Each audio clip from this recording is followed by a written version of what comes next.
5ই August পরবর্তী বিভিন্ন ঘটনা যেমন মাজার, বাউলদের উপর হামলা, পত্রিকা অফিসে আক্রমণ ইত্যাদিতে ইসলামী আদর্শের দলগুলোর উপর দায় দেওয়া হয়। আপনি কি মনে করেন এসব ঘটনায় আপনাদের দায় আছে? আপনারা কি এই ঘটনাগুলো সমর্থন করেন?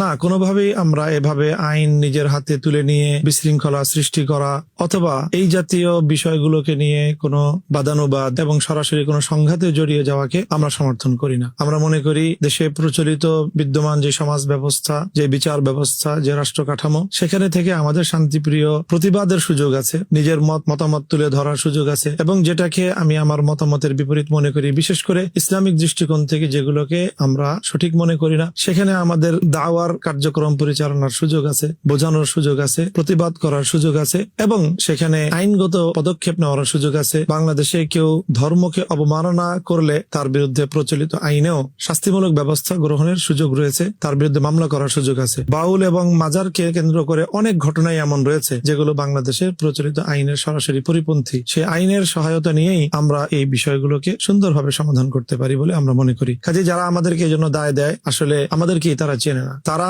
সমাজের সাধারণ নেতৃত্বহীন কিছু মানুষ যারা এই সকল কার্যকলাপগুলো পরিচালনা করে, সেগুলোকে সুসংগঠিত ইসলামিক রাজনৈতিক নেতৃত্বের কাঁধে চাপিয়ে আমি মনে করি তারা ঘোলা পানিতে মাছ শিকার করার চেষ্টা করে।